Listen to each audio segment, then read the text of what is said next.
veggies, balls, shrimps, pork bellies, garlic, and onions. Tara po, luto na tayo ng pancit. Itong pork belly natin, na-blanch na po natin ito ng 30 minutes kanina. I-fry lang natin ito hanggang sa golden brown. Then, set aside natin.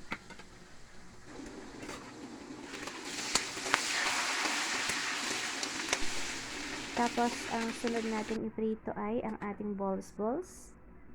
Napakuluan na din po natin ang ating balls ng 10 minutes kanina. Pagkatapos nyan, hugasan natin ang ating kawali para ipa-fry natin ng separate yung ating hipon.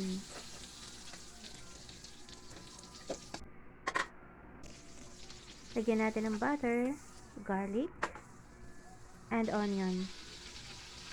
Naglagay din po tayo ng achawete powder pero hindi ko nakuha na ng video.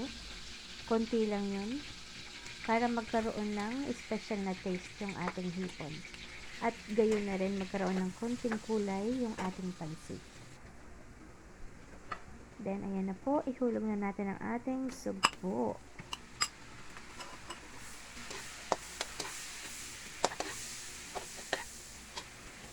Naluto ko na po yung hipon ng bahagya kanina. Pinakatas ko siya, tapos yung kanyang katas, isinama ko dun sa broth ng ng pork at saka ng balls. Kaya very tasty ang ating pancit. Delicious. So, next nating i-fry ay yummy. Next nating i-fry ay ang ating veggies. Bale, lulutuin lang natin ng half cook ang ating veggies. Para medyo may konting lutong siya pag kakainin natin mamaya with pancit. Diba? Yummy! Delicious! Siyempre, titimplahan din natin ang ating gulay. Lagyan natin ito ng asin, garlic powder, onion powder, at black peppers.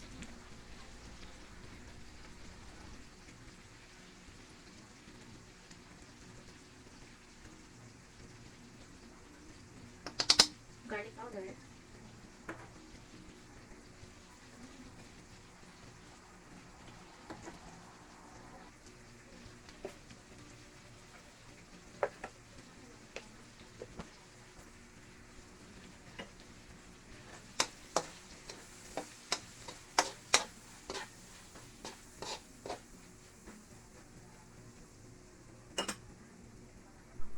At syempre, lagyan din natin ng konting broth. Yan. Konti lang po.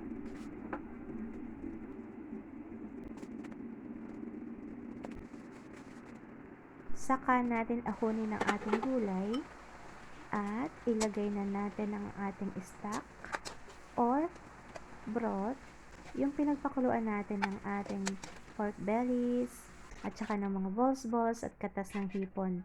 Ayan, sama-sama na sila dyan. Timplahan natin. Lagyan natin ng toyo. Saka natin ilagay ang ating pansit canton. At saka ang ating bihon. Halu-haluin lang po natin to. Saka, iset lang natin yung ating kalan sa mahinang apoy para i-steam lang po natin yung pansit natin for like 20 minutes sa mahinang apoy.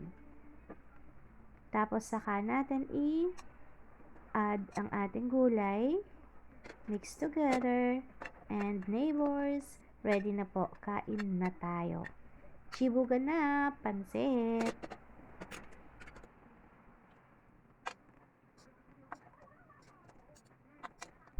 Salamat po sa mga sumusuport sa aking mga reels at sa aking mga videos. Thank you po. Salamat po sa engagement nyo. Thank you so much.